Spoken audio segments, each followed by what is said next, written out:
On cam sebentar. Seminggu sekali on cam ketemuan.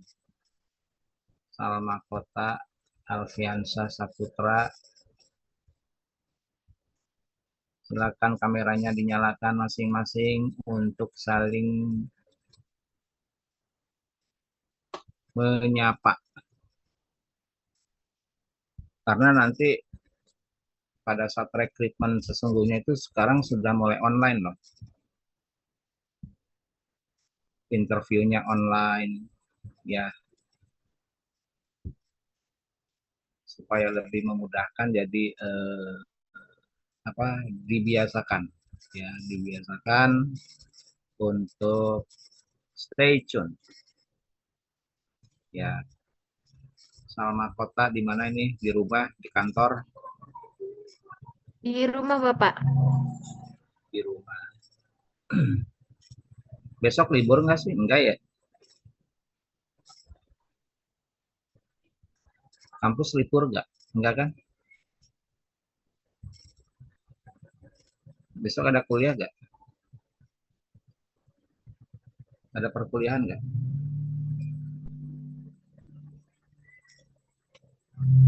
Besok ada kuliah nggak besok? Belum ada info Pak. Kalau belum ada info ya nggak libur berarti ya. Tapi yang jelas online besok karena WFH. Destria Azahra, mana Destria? Nahdamu Farihah, Cindy Dwi Tikasari. Pada kemana nih?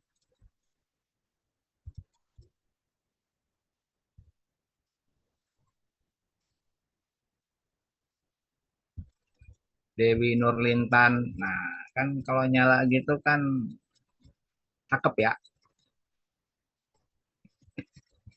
Ngobrolnya jelas. Amelia Septia, Muhammad Rizky Fahrezi, Mutiara Raju Suwarnita. Saya nggak hafal wajah-wajahnya. Jadi kalau ketemu di jalan kan mohon maaf ya. Karena jarang ketemu, nggak pernah ketemu malah mungkin di darat. Jadi selama ini online pun juga seringnya kan. Sehat semua?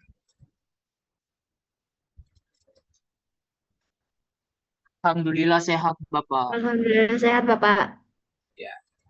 Hari ini saya mau melanjutkan materi tentang rekrutmen dan seleksi yang minggu depan insya Allah menjelaskan tentang masalah apa lagi? Oh, pelatihan apa? Pendidikan pelatihan apa gitu. Setelah mereka lolos, kan karyawan itu harus ditempatkan, ya.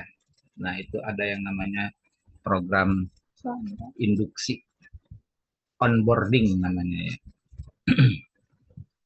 Masa orientasi.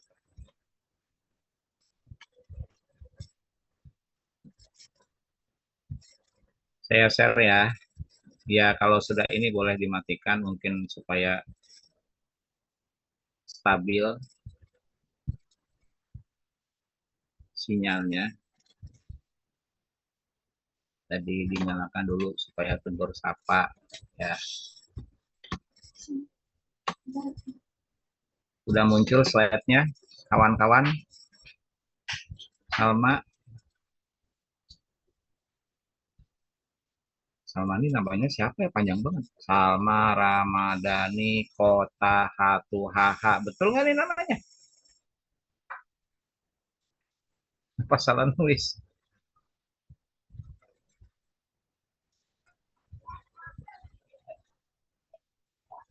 Betul ya namanya ya? Iya Bapak. Oh. Dari mana? Asli dari mana? Salma. Ambon, Ambon. Oh, Nama marga ya berarti yang belakang ya. Iya, Bapak, betul. Kota Hatu HH. Ya. Oh, saya kira salah nulis. Jadi double. Oke, SMA di Ambon apa lahir di Ambon? Enggak, Besar Bapak, di itu Jakarta. yang Ambon ayah saya. Hmm, Saya tinggal di Jakarta. oh gitu. Ibu Ya, Ambon juga. mama saya Oke. Jawa tapi. Oh, campuran. Ya. Betul. Oke ya, kita lanjut. Minggu kemarin sudah bahas panjang lebar tentang rekrutmen. Jadi, rekrutmen itu adalah proses yang harus dilalui oleh para manajer SDM atau bidang sumber daya manusia apapun namanya. Ya, ada HR, ada SDI, kalau Setiami SDI, sumber daya insani.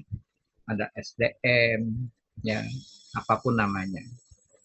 Jadi tahapan rekrutmen ini harus diperhatikan dengan sungguh-sungguh karena ini menjadi pintu awal apakah Anda akan mendapatkan calon karyawan yang sesuai dengan ekspektasi ataukah malah meleset. Ya, pentingnya rekrutmen pertama tentu saja untuk mendapatkan tenaga kerja yang berkualitas, ya, baik jumlah maupun kompetensinya, memastikan bahwa organisasi bisa merekrut tenaga kerja yang berkualitas. Berkualitas itu artinya apa? Ya kita menggunakan ukuran-ukuran umum lah. Satu, dia orangnya produktif, orangnya kreatif, inovatif, dan bisa memperkuat daya saing perusahaan. Jadi kalau Salma direkrut, kemudian perusahaannya daya saingnya bertambah, berarti memang sangat beruntung perusahaan tersebut bisa merekrut Anda. Ya, bukan sebaliknya gitu ya. Malah tambah beban. Yang kedua, rekrutmen itu baik langsung bisa membangun image citra perusahaan. Proses rekrutmen yang baik itu tentu akan menimbulkan, menciptakan image yang baik di masyarakat. Akan menciptakan trust, kepercayaan di masyarakat. Seringkali kita belum apa-apa sudah, rekrutmen hanya formalitas doang. Ya kan ya, sering dengar ya. Cuman formalitas aja Pak, belum direkrutmen udah ketahuan kok siapa yang lolos dan lulus.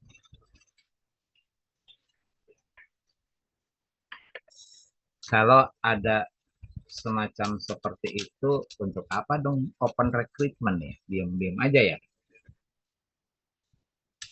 Jadi bisa mempengaruhi image, citra, atau reputasi organisasi. Nah, misalkan kemarin kejadian itu waktu ada kecelakaan kereta di Bekasi Timur, 2 kasus. Ya, kasus pertama adalah taksi hijau yang tertemper ya. Nah, ini menimbulkan sebuah anomali kalau nggak di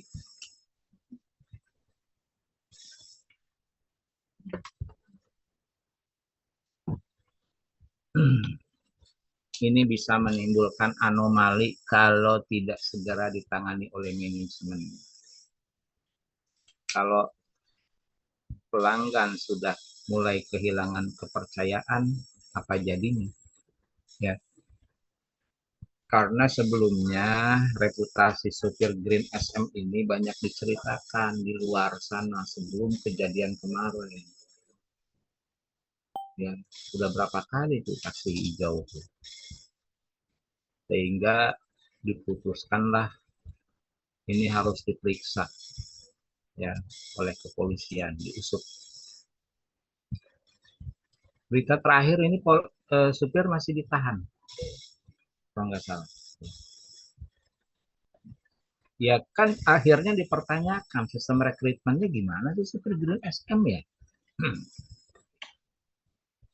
Kalau sudah begini, apakah ini bukan reputasi, nama baik? Menyangkut nama baik perusahaan. Apalagi kalau sudah urusannya menyangkut nyawa. Oh, jangan main-main rekrutmen tenaga di mana perusahaan itu menyediakan suatu produk atau jasa yang beririsan langsung dengan keselamatan orang. Wah, bahaya. Ya. Oke, kita masuk kepada seleksi karyawan. Apa itu seleksi karyawan? Seleksi karyawan itu adalah bagaimana perusahaan memilih ya dari sekelompok orang yang melakukan apply lamaran ya, dipilih yang memiliki potensi untuk bisa menjadi anggota organisasi ya. Intinya itu deh. Jadi seleksi karyawan itu mau kemana Kak? Mas siapa? Seleksi karyawan itu adalah proses pemilihan calon karyawan yang terbaik dengan mempertimbangkan mungkin keterampilannya, pengalamannya, kompetensinya, fisiknya. Tentu saja kalau seperti customer service, seller, yang bagian front office biasanya juga mempertimbangkan dari sisi postur yang proporsional sesuai dengan standar. Ya,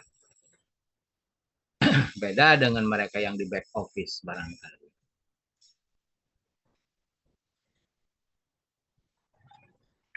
Seleksi karyawan proses memilih kandidat terbaik sesuai dengan kebutuhan perusahaan. Nah, proses seleksi ini tidak ada yang standar, harus begini, harus begitu, tidak. Ya. Yang penting tujuan utamanya itu adalah tercapai. Bagaimana bisa memilih kandidat yang terbaik. Kenapa yang terbaik? Loh, iya dong. Masa mau memilih karyawan yang jelek? Betul kan? Salma, Amelia, Dewi. Nah, tahapan di dalam melakukan seleksi itu pertama adalah melakukan screening.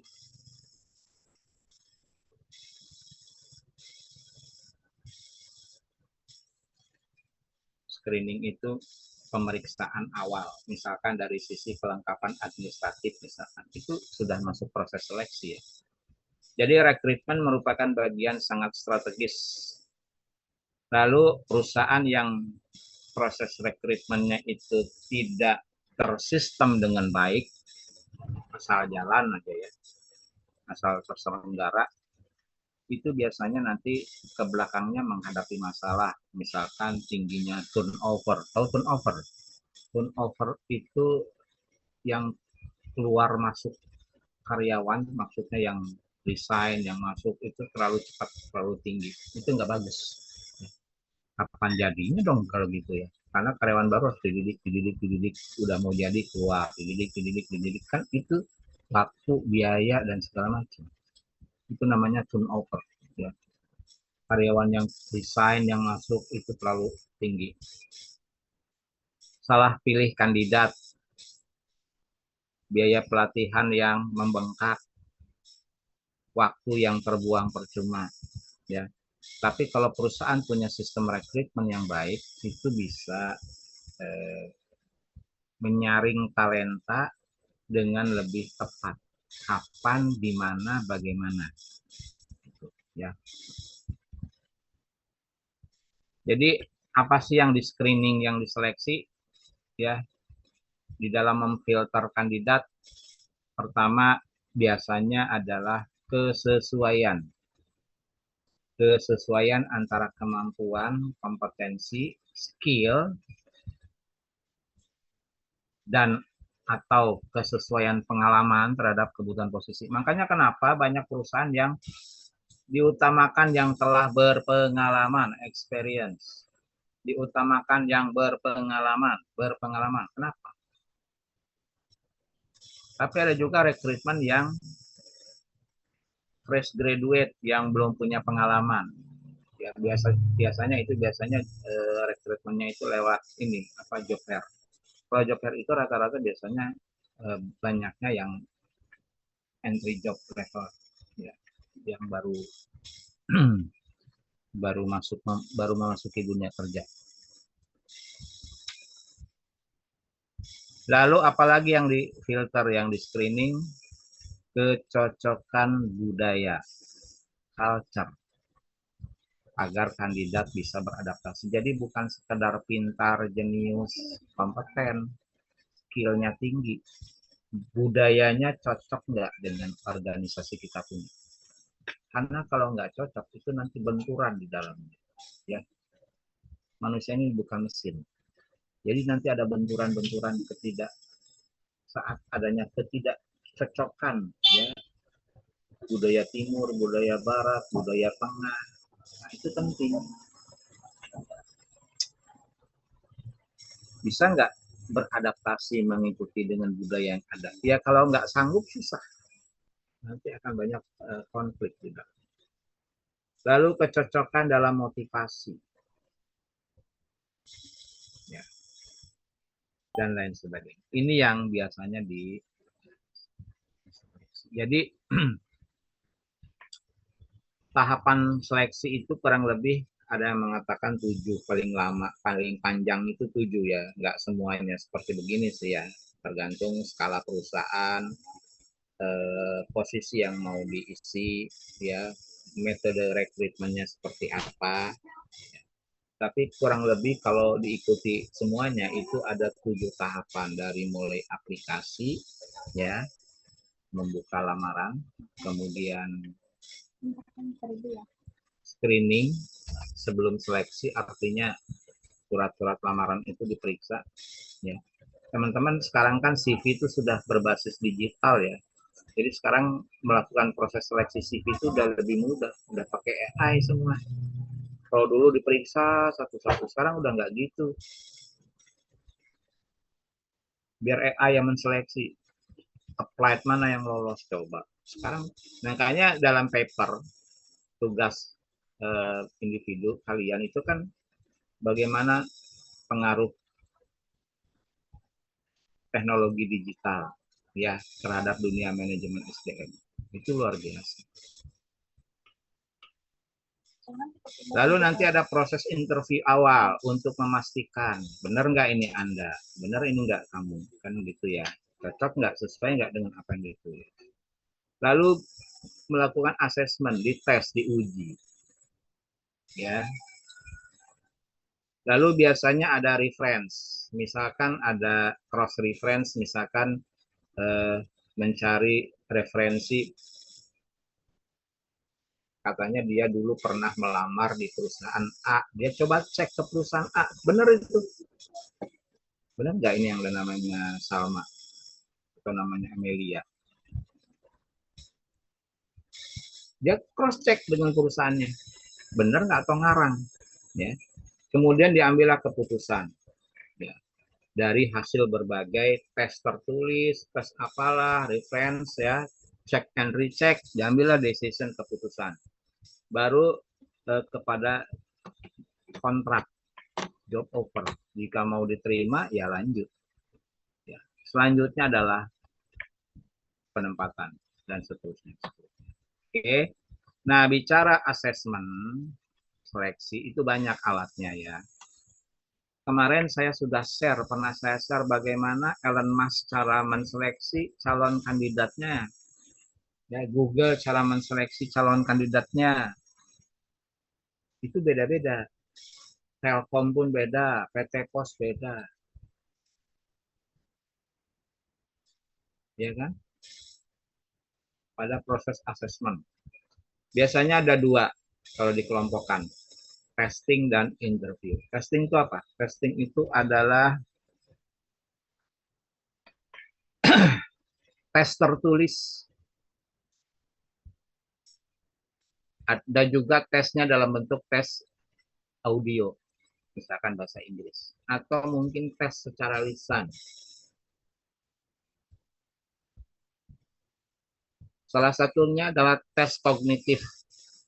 Bagaimana kemampuan menganalisis dan memecahkan masalah. Alatnya bisa pakai psikotes. Ini orang cocok nggak ya diberikan tes ya pendekatannya psikotes, kemampuan menganalisisnya gimana. Jadi dalam proses rekrutmen ini tesnya dirancang untuk bisa melihat memotret ya memotret dengan lebih akurat lah mudah-mudahan seorang calon karyawan. Diberilah tes bermacam-macam. Kalau berkaitan dengan kognitif, kognitif itu adalah kemampuan menganalisis ya, memecahkan masalah. Itu biasanya kemampuan numerik. Jadi nanti psikotes itu ada tes matematika, ada tes logika berpikir, ada tes matematik, tes numerik. Ada kemampuan verbal, ya, dites kemampuan verbalnya. Ada kemampuan masuk dalam kelompok tes kognitif. Oke. Ada juga tes psikologi, itu lebih kepada sisi dalam manusia, mental, kepribadian, kecenderungan, yang itu biasanya ajek. Mencakup tes kepribadian, attitude test. Ini ada alat-alatnya, ya. Anak psikologi industri ini yang tahu. Ada tes praktek, ya. Misalkan ada tes praktek tuh keterampilan teknis, misalkan calon montir dicari tenaga montir ya disuruh praktek, coba dites. Mengukur sejauh mana karyawan menguasai pengetahuan dan keterampilan spesifik. Jadi kalau dicari calon tenaga mekanik, ya operator, mekanik, montir, coba dites di bengkel, di lab. Namanya keterampilan teknis. Ada juga semacam tes situasional ya. Kalau ini diberikan semacam simulasi. Ya. Tes asesmen dalam bentuk tes situasional. Misalkan dalam kondisi tertentu dimasukkan ke ruangan tertentu, ya kan, dibuatlah skenario simulasi ya, seputar tentang dunia pekerjaan yang sesuai yang kita lamar. Kita ada yang tes seperti itu. Ada tes juga fisik kebugaran. Ya ini misalkan tes security misalkan atau bagian rescue. Bagian rescue itu tes fisik wajib. Ya. Bagian pengamanan, keamanan, rescue, penyelamatan itu tes fisik, tes kebugaran, tes kesehatan. Untuk memastikan bahwa calon karyawan mempunyai kesehatan fisik dan mental yang bagus. Kalau jadi security punya postur yang good looking, postur yang proporsional antara berat badan dan tinggi badan. Misalkan Anda melamar sebagai customer service, itu tes fisik. Ya, apanya Pak yang dites? Ya tentu saja yang sesuai dengan kebutuhan, mungkin face wajahnya gitu ya. Ya kalau disuruh lari 10 meter sih ya, 100 meter ya enggak juga, memang customer service suruh. Apa hubungannya? Tapi kalau misalkan security mungkin dites lari misalkan gitu ya. Apa namanya tuh? Bukan lari sprint, apa tuh namanya tuh? Saya lupa lagi. Ada itu. Dengan demikian, calon karyawan bisa menjalankan berbagai aktivitas sehari-hari dengan bugar. Jadi ada tes tertulis, ada tes lisan, ada tes situasional, ada tes fisik, tes kesehatan diperiksa, ya, jantungnya diperiksa, darahnya, tensinya, karena mensyaratkan kebutuhan tenaga karyawan yang prima. Oke. Kemudian tes medical check up. Tes medical check up ya. Pemeriksaan medis. Diperiksa tuh. Ya. Periksa darah. Medical check up. Jantung. Apalagi misalkan mata. Ini buta warna enggak? Terus pendengaran. Wah, diperiksa semua. Jadi mendeteksi penyakit yang berisiko sedini mungkin. Bukan nggak boleh sakit, tapi tidak mau menerima karyawan yang penyakitan gitu loh, ngerti ya? Bukan karyawan nggak boleh sakit, bukan, tapi tidak mau menerima karyawan yang sakit, maka sakit itu namanya penyakitan. Atau punya sakit berat. Kalau sudah punya penyakit berat, penyakitan, ya gimana mau kerja dengan baik? Paham ya? Jadi ada tes kebugaran, ada tes medical check up. Contoh misalkan nih, contoh saya, syarat fisik karyawan Indomaret. Jadi Indomaret itu juga menetapkan standar fisik. Selain intelektual, kognitif, dia juga menetapkan standar fisik ya. Apa standar fisiknya? Pertama, tinggi badan. Tinggi badan tentu ada buat laki-laki berapa, buat perempuan berapa. Ini kan tes syarat fisik ya. Tidak bertato dan bertindik. Jadi nggak boleh tuh bertato, tindik. Ya orang siapa yang mau belanja? Harus bersih. Tidak memiliki bekas luka besar yang kelihatan ya, boleh ada luka ya, mungkin luka bakar tapi nggak menonjol, nggak kelihatan banget ya, itu kalau cuma codet-codet dikit ya. Rambut rapi, nggak boleh panjang, nggak boleh gondrong, mau rambut keriting mau rambut lurus yang penting rata. Nggak boleh berkumis. Jadi untuk syarat fisik karyawan Indomaret yang laki-laki itu selama masih di betah di situ ya, ya tumis-tumis tipis boleh lah, tapi kalau tumis yang jadi harus dicukur habis.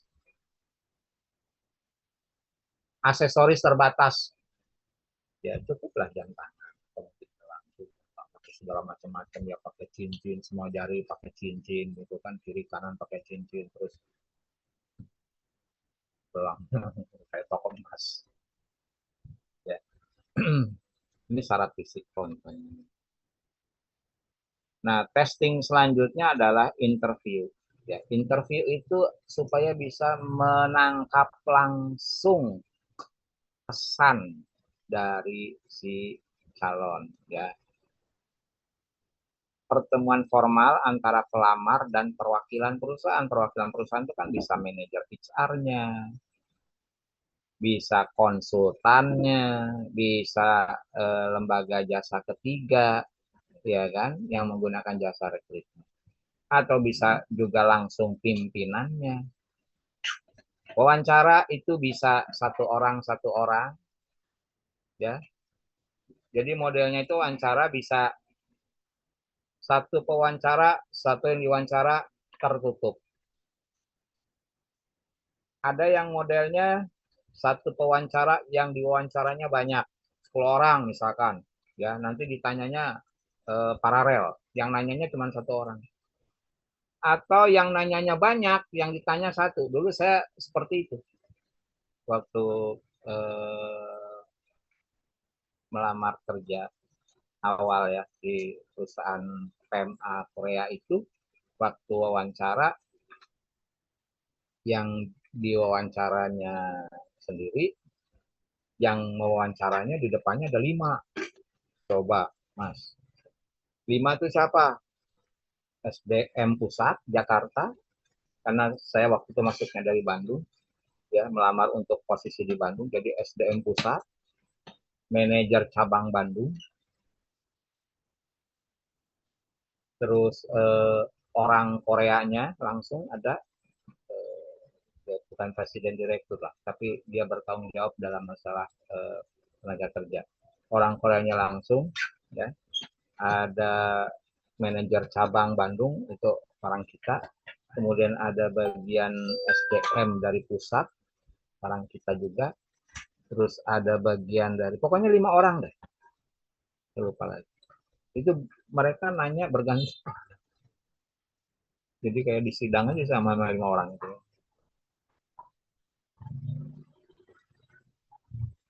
Untuk mendapatkan informasi secara langsung, lisan, mempelajari ini kandidat gimana nih, ya, secara langsung kan, cocok nggak nih kira-kira untuk mengisi posisi yang ditawarkan, ya. Jadi dari hasil tes, segala macam hasil tes, kemudian pengen kenal, pengen tahu langsung melalui interview.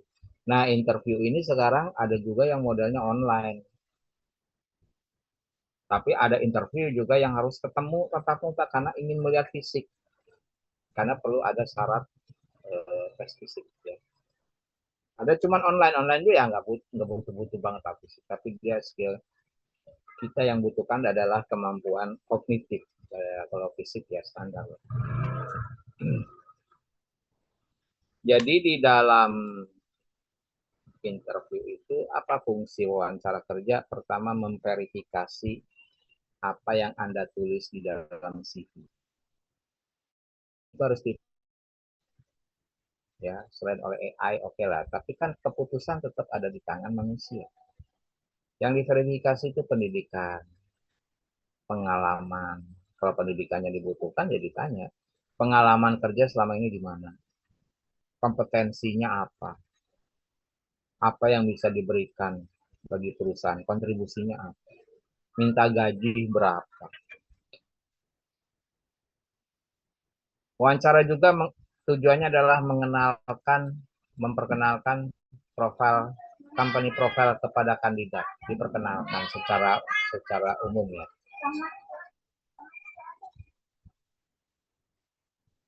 Kemudian memberikan kesempatan kepada kandidat untuk menjelaskan, ya, mempromosikan diri. Ayo silahkan ceritakan siapa kamu. Apa alasannya saya harus menerima Anda? Nah itu paling berat itu pertanyaannya di situ. Kadang-kadang nervous, gugup ya. Menyediakan ruang diskusi untuk pekerjaan karir. Calon kandidat karyawan itu bisa bertanya tentang prospek karir, pekerjaan, sebagainya. Kalau cocok lanjut, kalau enggak mundur. Itu fair-fairan aja. Ya. Oke. Terus apa lagi? Nah, saya ambil dari salah satu lembaga konsultan di bidang HR ya, dari Fix. Apa Fix mengatakan apa? Fix itu menjelaskan recruitment and selection adalah 2 istilah yang seringkali digunakan secara bergantian atau pesannya seperti tumpang tindih ya. Padahal 2 istilah itu berbeda di dalam proses. Ini kata Fitz. Rekrutmen adalah proses di dalam mencari, finding is the process of finding and attracting potensial kandidat. Finding menemukan dan melacak ya kandidat yang berpotensi. Sedangkan seleksi adalah proses di dalam memilah mana kandidat yang terbaik di antara kandidat yang melamar. Jadi kalau rekrutmen itu mencari, ya, melakukan tracking, pelacakan, ya, setelah ada diumumkan. Jadi pelacakannya itu gimana caranya? Bisa pengumuman di media atau buka pameran kerja, job fair, atau mungkin keliling, ya, misalkan rekrutmen on campus. Seperti apa trackingnya, findingnya?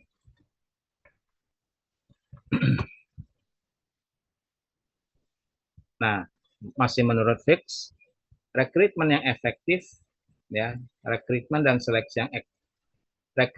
seleksi yang efektif itu akan menciptakan manfaat, benefit bagi organisasi.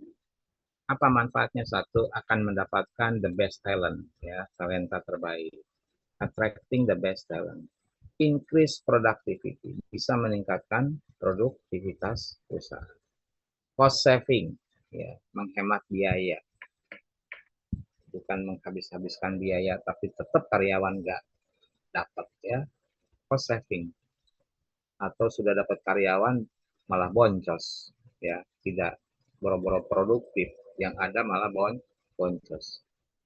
Reducing turnover, mengurangi tingkat turnover yang tadi, keluar masuknya karyawan yang bisa masuk.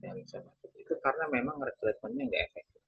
Improve employee engagement, bagaimana meningkatkan keterlibatan karyawan di dalam kerja.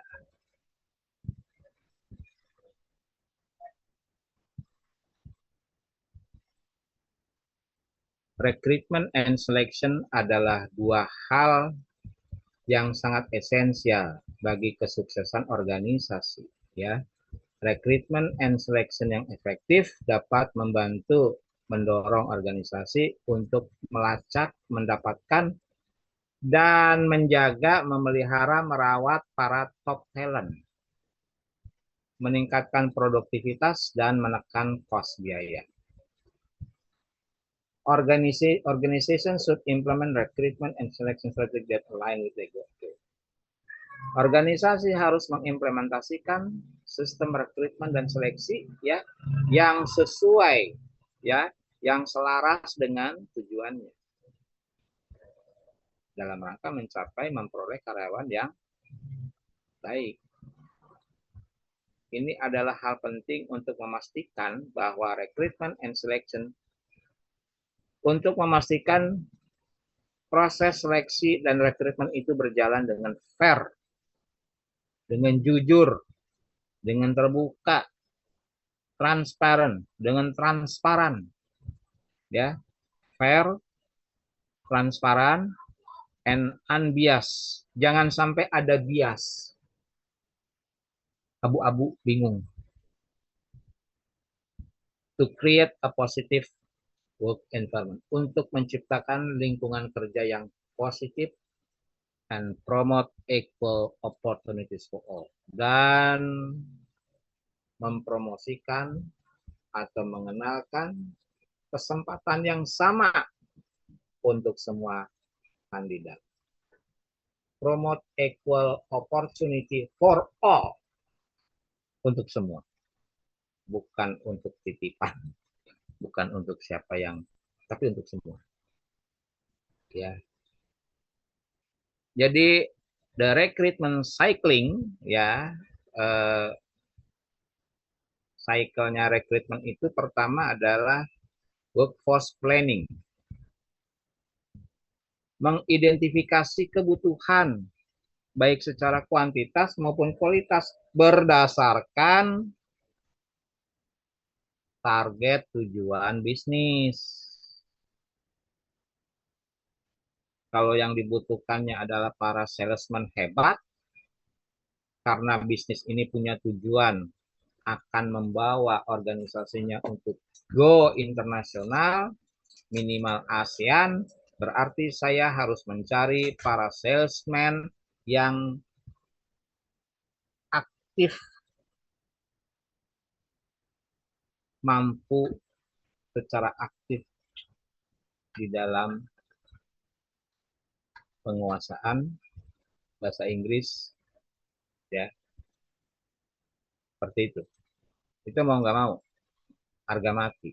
Jadi saya harus mencari merekrutmen para tenaga pemasar yang aktif di dalam berbahasa Inggris, ya, aktif dan pasif, tentu aktif, baik conversation, lisan maupun written, atau menulis, tertulis. Ya karena kan goalnya kan ingin apa? Ingin berprestasi, ingin berbicara di lingkup internasional minimal ASEAN, ya bahasa Inggrisnya minimal harus hebat. Jadi saya harus makanya bisnis goalnya apa dulu? Supaya nanti nggak salah rekrutmen. Kemudian job requisition. Getting approval. Jadi mendapatkan approve. Job description creation. Ya, menjelaskan, membuat garis besar tentang responsibility, tanggung jawab, skills and qualification. Responsibility-nya apa, skill-nya, qualification, ya, requirement-nya kayak apa. Lalu sourcing, mulailah mencari dan melacak. Para kandidat ini yang pintar bahasa Inggris, aktif, bagus, dan mau sebagai tenaga pemasar di mana kira-kira ya? Saya harus mencari supaya nggak buang-buang duit. Nah, biasanya kita kalau bingung, nggak pengalaman, kita menggunakan jasa konsultan HR, ya, jasa konsultan yang sudah saya jelaskan ya. Lalu melakukan screening. Kalau Anda menggunakan jasa konsultan, ya tentu bekerja sama bagaimana melakukan proses ini. Mengevaluasi calon kandidat, ya, membuat shortlist daftar. The best fits, mana yang sesuai. Ini artinya screening awal itu melihat syarat-syarat administratif dari sisi CV-nya. Nah, sekarang screening awal ini oleh AI sekarang persoalannya. Jadi teman-teman ini yang sekarang memasuki era Gen Z dan apa, ya. Kemarin kan saya sudah share bagaimana membuat CV secara digital. Tadi pun juga ya pakai LinkedIn. Jadi mahasiswa praktek di kampus. Tapi LinkedIn-nya yang sudah LinkedIn kampus ya, ini katanya akan launching tahun 2006 bulan Juni kalau nggak salah. LinkedIn ya, LinkedIn for campus ya, LinkedIn Learning for campus kalau nggak salah. Nah, bagaimana membuat, karena LinkedIn itu adalah satu platform media sosial yang isinya adalah improve ya, mengenalkan siapa aku dari sisi profesionalisme, pekerjaan, profesi, segala macam. Ya. Jadi di LinkedIn tuh nggak ada jual barang tuh nggak ada. LinkedIn tuh memang seperti CV, ya. Atau apa? Ya baik direct atau indirect ya. Anda sebagai seorang pakar tentang masalah SDM, Anda tulis di LinkedIn tuh, nanti kan orang lain baca, wah bener nih dia ahli. Nah, itu LinkedIn. Assessment and interviewing, menilai, menguji, menseleksi ya secara terstruktur. Apa dulu, berapa dulu, gimana dulu, kapan. Selection and offer, lalu memilih mana yang terbaik dari berbagai sisi pertimbangan tentunya ya.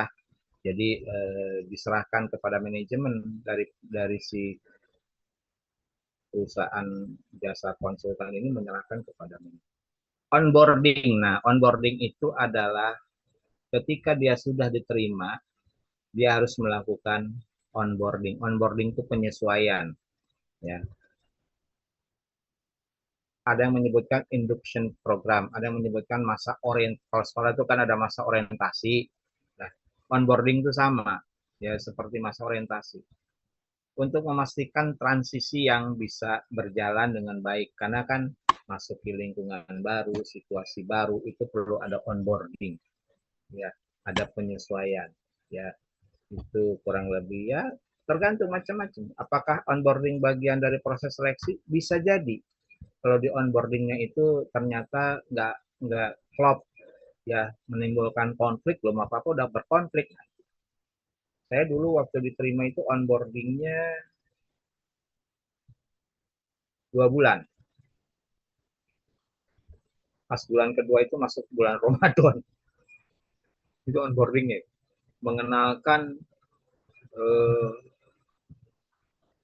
medan pekerjaan di lapangan. Jadi langsung ditempatkan di daerah, di kabupaten di mana. Ya, ingat saya. Itu nanti udah 2 minggu sini pindahin ke daerah lain, nanti pindahin. Itu saya 2 bulan itu. Pas bulan yang kedua itu Ramadan, nggak terlalu inilah, nggak terlalu ya. Dan ternyata ada yang gugur, ada yang gugur. Ya. Artinya ternyata itu bagian dari seleksi terakhir. Cocok nggak? Karena ada mungkin ya kayaknya nggak, saya nggak, bukannya di situ. Oke ya teman-teman,